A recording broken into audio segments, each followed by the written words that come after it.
chers collègues, nous voici en assemblée budgétaire, l'assemblée la plus importante de l'année, avec la présentation d'un projet de budget qui est, pour moi, celui d'une région à l'offensive sur ses propres compétences et volontariste sur des dimensions qui appellent notre responsabilité, même si elles ne sont pas dans les compétences réglementaires.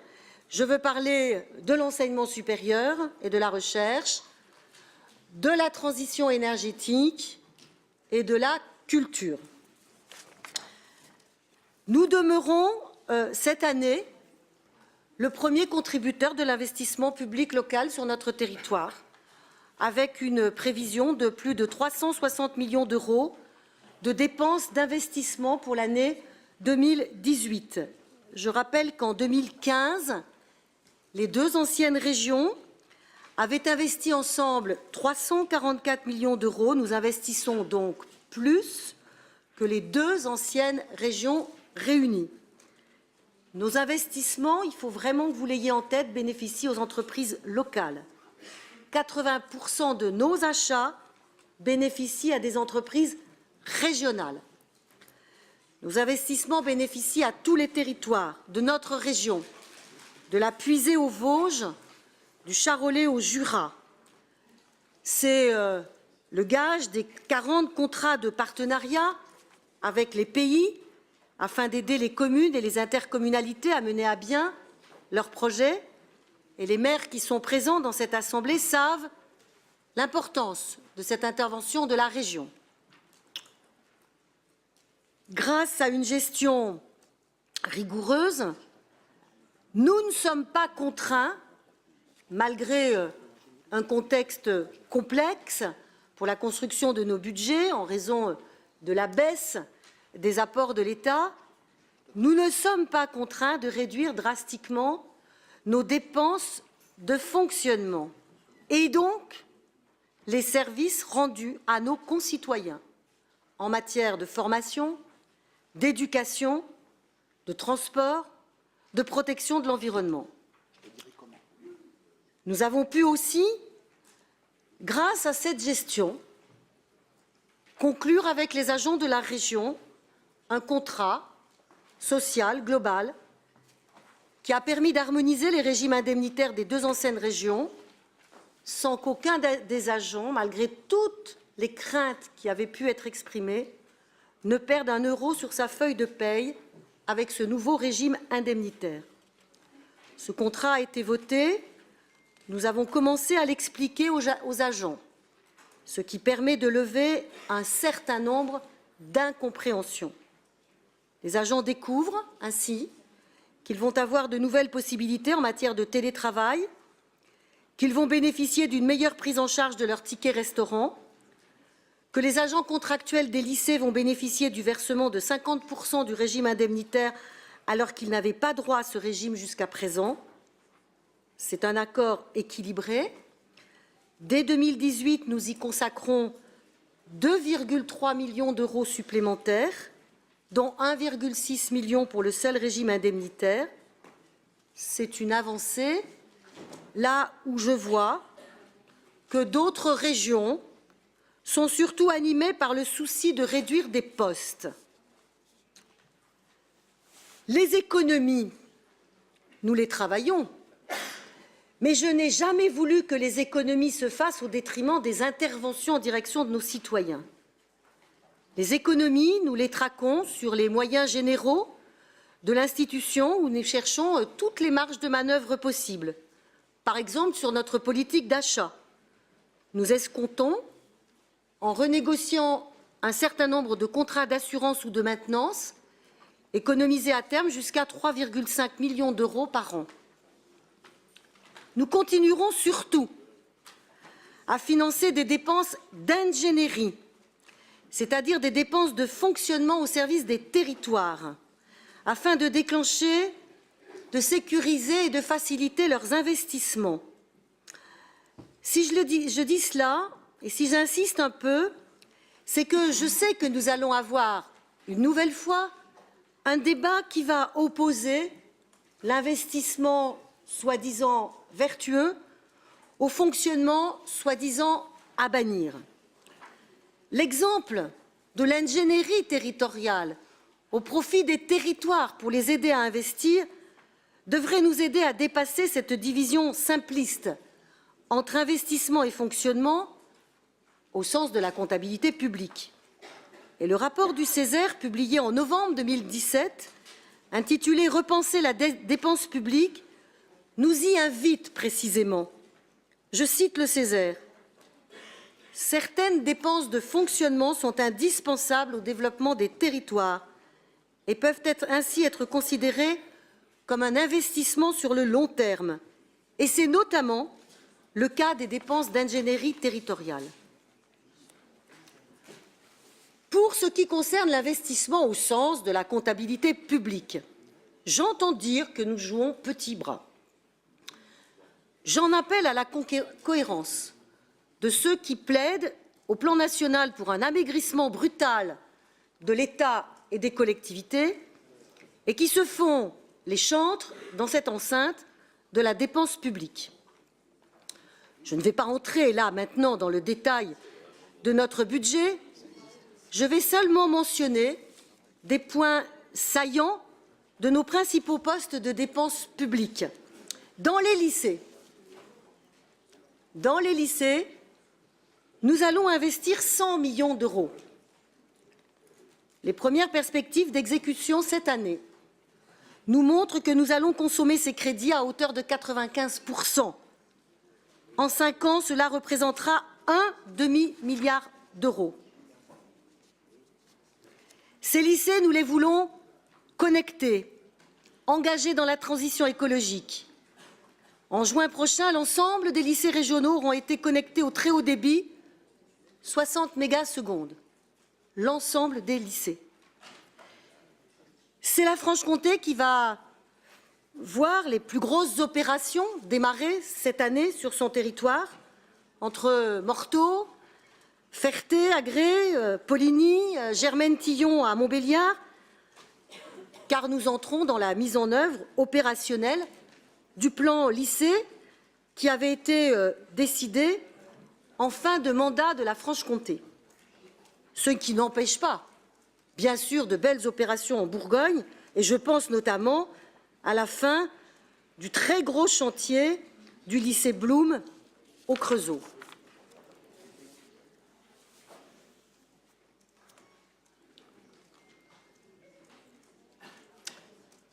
Au service du développement économique, nous voulons être sur tous les fronts qui permettent d'être efficaces auprès des entreprises, notamment l'exportation, l'innovation, les compétences. Or, celles-ci font de plus en plus défaut pour des raisons multifactorielles, défaut d'orientation, mauvaise représentation des métiers, faible gestion prévisionnelle des effectifs aussi. C'est parce que cet enjeu est crucial pour le développement des entreprises que j'ai entrepris d'aller avec Madame la Préfète au-devant des acteurs de l'emploi et de la formation afin d'impulser dans chaque territoire des démarches spécifiques.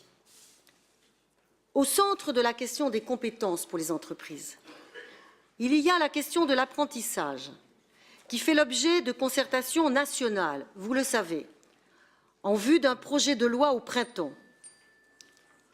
Autant je partage le souhait du gouvernement de booster et de simplifier l'accès à cette voie de formation qui ne doit plus être une voie par défaut, mais une voie par choix.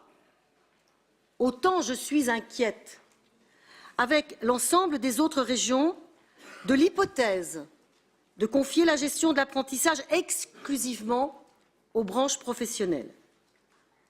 Le risque de la disparition de CFA interprofessionnels serait alors très sérieux. Il faut par ailleurs garder un pouvoir de régulation des formations sur l'ensemble du territoire et assurer l'équilibre avec l'enseignement dans les lycées professionnels. C'est ainsi que nous travaillons actuellement. Je pense que nous sommes une des rares régions, c'était le cas de la Bourgogne, c'était le cas de la Franche-Comté, où sur cette question du lien entre lycée professionnel et CFA, nous avons toujours été dans une position de complémentarité, jamais de fermeture, de concurrence, de mur entre ces deux voies de formation. Mais nous voulons aller plus loin. Et c'est ainsi que nous travaillons actuellement à une expérimentation qui pourra prendre corps à la rentrée 2019, permettant à tous les lycéens en bac professionnel de faire leur 3e année en apprentissage, CFA académique ou CFA de branche. Nous en reparlerons. Je reviens sur l'économie. Notre économie industrielle est riche de ses filières. Nous devons tout faire pour conforter ces filières et pousser à l'émergence de nouvelles. L'hydrogène, l'économie circulaire, par exemple. C'est le rôle dévolu à l'Agence économique régionale, dont le lancement vient d'être salué par 400 chefs d'entreprise. Notre économie agricole, riche et fragile à la fois, fera l'objet cette année des premiers plans d'action découlant des audits d'exploitation.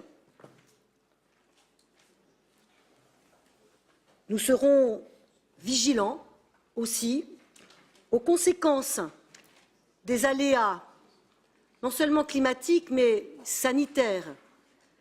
Je pense à la fièvre catarrhale qui sévit sur certains territoires. Nous serons aussi aux côtés des bio, par un fonds d'aide au maintien pour ceux qui vont pâtir de la fin de l'intervention de l'État. Nous lancerons aussi le premier contrat de filière avec les exploitations bio.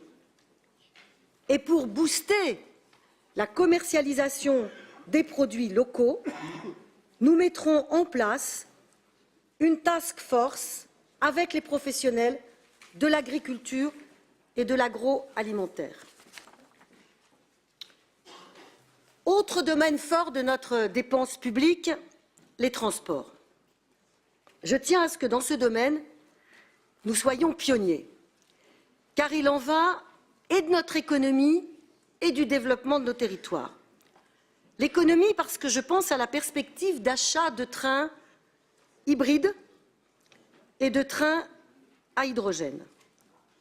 Sur le développement des territoires, je pense au chantier des mobilités partout, pour tous, que nous allons lancer cette année et pour lequel Michel Neugnot a déjà fortement œuvré au plan national. Nous accélérerons par ailleurs les travaux d'accessibilité dans les gares, tant ce sujet est important d'un point de vue humain,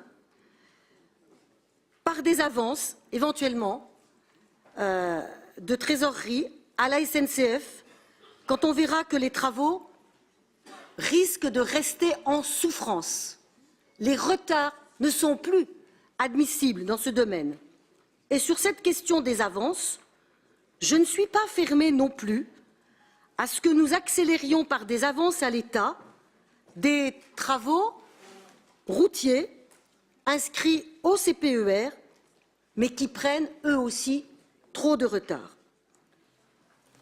Sur l'ensemble de la problématique transport et mobilité, nous aurons une assemblée dédiée à ce sujet en mai, car nous aurons à ce moment-là à débattre de la convention TER, qui comportera de très fortes exigences vis-à-vis de la SNCF. Notre financement prendra en effet en compte les résultats de l'exploitation par celle-ci. Il y a aujourd'hui trop de dysfonctionnements inacceptables. Il nous faut aussi être vigilants sur le maintien des dessertes TGV sur notre territoire. C'est le sens du comité de suivi des dessertes du Lyria que nous venons de mettre en place avec tous les acteurs, élus et usagers du massif jurassien. Au-delà de nos compétences strictes, le volontarisme de la région s'exercera sur 3 domaines importants: l'enseignement supérieur, la transition écologique, la culture. Sur l'enseignement supérieur, nous allons lancer la concertation sur le nouveau schéma régional de l'enseignement supérieur et de la recherche. Investir dans ce domaine, ce n'est pas une compétence obligatoire pour la région, et nous allons y consacrer 33 millions d'euros cette année, avec de belles opérations sur AgroSub Dijon, sur la remise à niveau des infrastructures numériques de l'Université de Bourgogne, sur l'écocampus du Nord-Franche-Comté. Nous lancerons également en 2018 des études préalables à l'aménagement et à la rénovation du campus universitaire de la Boulois à Besançon.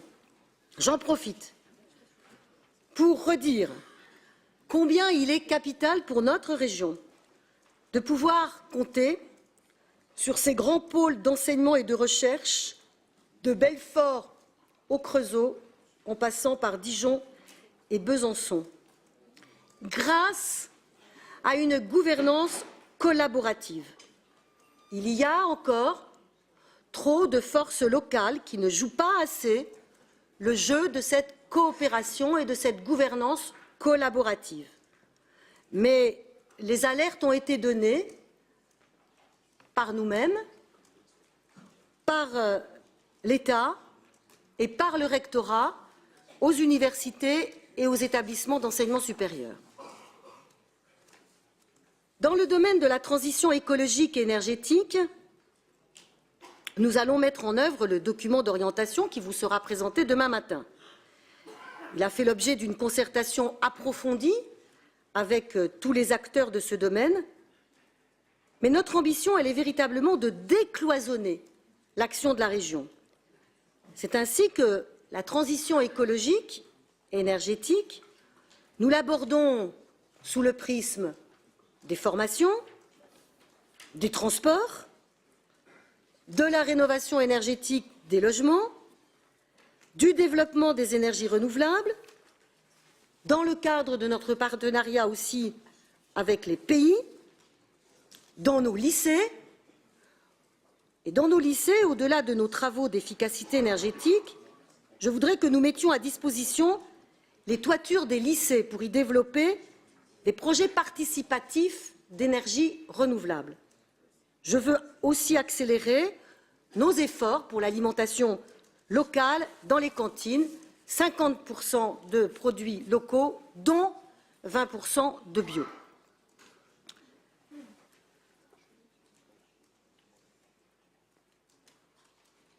Enfin, nos efforts en faveur de la culture, levier pour moi très important de développement de tous nos territoires. Nous poursuivrons. Depuis le début du mandat, l'augmentation des crédits consacrés à la culture est de plus de 17%. Cela nous a permis de soutenir la création et la diffusion d'œuvres alliant exigence et conquête régulière de nouveaux publics. Pour terminer, je voudrais revenir sur un des grands enjeux de notre région, car un des rapports qui vous sera présenté demain nous permettra d'avoir un point d'étape sur le SRADET. Un des principaux enjeux de notre région, c'est son attractivité. C'est aussi l'équilibre entre ces territoires, entre les territoires urbains et ruraux, entre les territoires qui sont sur une dynamique et les territoires qui décrochent. Équilibre aussi entre les grands pôles urbains dans le cadre d'un arc métropolitain qui n'est pas simplement bourguignon, mais qui va de Mâcon à Belfort, en passant par Châlons, le Creusot, Dijon, Besançon. Dijon, Besançon, les deux principales villes de notre région qui doivent développer leur complémentarité. La région se doit d'être, dans le cadre la région se doit d'être le cadre d'une solidarité entre tous les territoires. Nous ne pouvons pas nous contenter de participer par des moyens conséquents au développement des territoires qui sont déjà les plus prospères. Nous serons résolument aux côtés de la métropole dijonnaise dans un contrat que nous sommes en train de négocier. Mais nous ne tournerons pas le dos, néanmoins, aux territoires qui ont besoin d'un effort de solidarité. J'entends beaucoup parler de la théorie du ruissellement à partir des centres urbains et métropolitains. Je n'y crois pas parce que plus je me penche sur la question, plus je vois les études en ce sens et moins je vois de ruissellement et plus je vois une obligation, quand on est à la tête d'une région comme la nôtre, de solidarité avec des territoires qui ont un grand risque de décrochage. C'est le sens de notre action lorsque nous dépensons 1 euro pour les territoires ruraux, là où nous dépensons 1 euro pour les territoires urbains. Et vous savez, je suis persuadée que la révolution numérique et la révolution énergétique vont renverser dans les années à venir les perspectives. Je pense qu'il faudra des années, certes, mais il faut les préparer, ces années. Mais je pense de plus en plus que la qualité de vie en milieu rural sera un atout différenciant pour la venue d'actifs chez nous. De plus en plus, les territoires ruraux engagés dans la révolution énergétique tireront leur richesse de l'énergie qu'ils produiront. Et quand on est une région aussi dense que la nôtre, en beauté naturelle, en charmes patrimoniaux et gastronomiques, aussi forte de son industrie et de son agriculture, une région qui incarne l'art de vivre à la française, nous avons une carte au sein de la France pour attirer et faire venir entreprises, touristes, étudiants. C'est une carte d'atouts. Il faudra que les actions issues du SRADDET soient à la mesure de cette carte d'atouts. Je vous remercie.